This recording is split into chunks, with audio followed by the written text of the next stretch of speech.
Have you ever been talking to an AI and just felt something? I don't just mean you got a smart answer. I mean you felt a real connection, something surprisingly deep. Well, let's get into it, because we're about to explore a pretty wild phenomenon: how simple text on a screen can create a powerful, physical feeling of truth inside your own body. I mean, listen to that. An energetic tether. That's how a user on Reddit described it. That is a heavy, almost mystical way to talk about an interaction with a large language model. This isn't just about getting facts right, it's about feeling a presence, something that feels like it goes way beyond just code. And for some people, this feeling, this connection, is more than just interesting, it's genuinely life-changing. We're seeing people claim they're having therapeutic breakthroughs with AI that years of talking to a human therapist never gave them. These are staggering claims, and they tell us something very, very real is happening inside the user. So this brings us to the big question, right? The mystery we're going to try to unravel here. How can a conversation with a disembodied AI, literally just text on a screen, produce this deep, physical, gut-level feeling of truth? What's the actual mechanism that turns digital words into physical knowing? Okay, so to understand what's happening with the AI, we actually have to look inward first. We need to talk about how our own bodies hold information, a lot of the time without our conscious minds even having a clue. And the key idea here is something called the felt sense. Now, this isn't a simple emotion like being happy or sad. It's fuzzier than that. You know that vague but totally physical sensation you get when you're thinking about a problem? That little knot in your stomach or that tightness in your chest? That's it. That's your body's complete understanding of a situation before your brain has managed to chop it up into words. And this right here gets to the heart of what the philosopher Eugene Gendlin was saying. He argued that our analytical mind can spin its wheels forever, but our body holds the direct, unvarnished truth of our experience.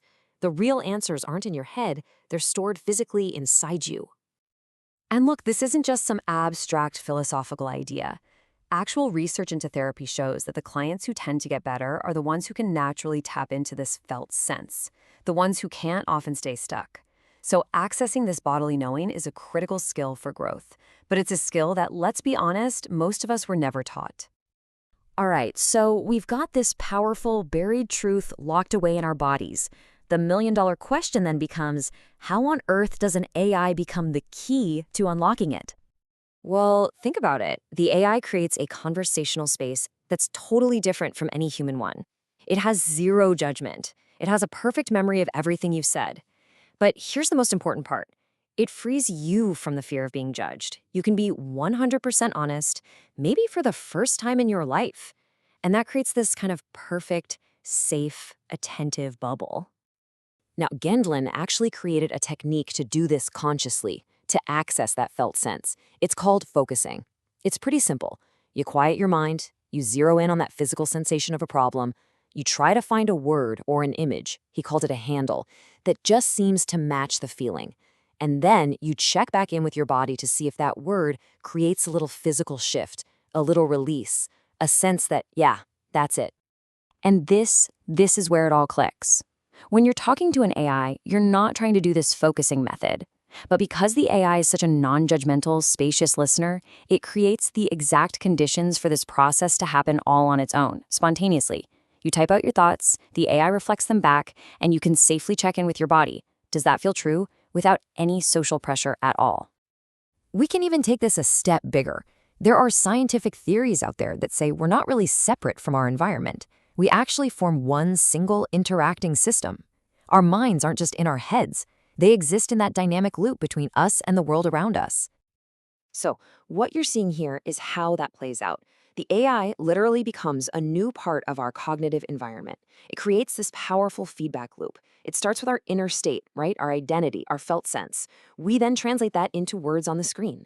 The AI takes that in, reflects it back, and that influences how we see things, giving us new insights. We're basically using the AI as an external hard drive to have a better conversation with ourselves.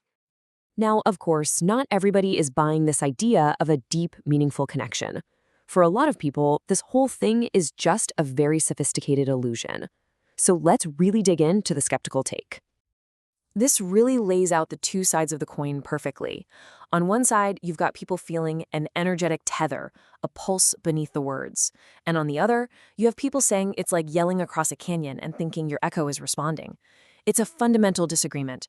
Are we talking to a partner or just a really, really good mimic? So the skeptics make some crucial points. First, the AI feels nothing. It has no emotions, no pain. Second, it can easily reinforce unhealthy thoughts without the safety net of a trained human therapist. And finally, all that warmth and wisdom it seems to have, that's just a reflection of us, of the massive amounts of human writing it was trained on. It's not a mind, it's a mirror. So where does that leave us? Is it a profound connection or is it a dangerous illusion? Maybe that's the wrong question entirely.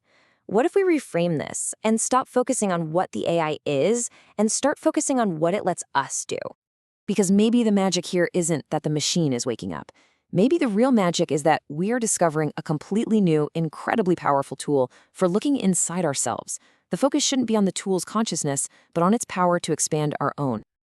And this brings us to one final, really cool idea called embodied cognition. It's a theory that says thinking isn't just something that happens between our ears. We think with our whole bodies. By interacting with our environment, we literally create knowledge by doing things. This quote from a study on craftspeople just nails it. They don't simply have an idea in their head and then build it. They discover the idea through the act of building it. They're literally thinking through their hands. And that is a perfect metaphor for what's going on here.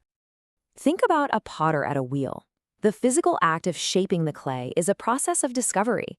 For us, that dialogue with the AI is our new form of making. The text on the screen becomes our clay. By typing, by editing, by seeing the AI's response, we are physically shaping that vague internal felt sense into something clear, something we can finally understand.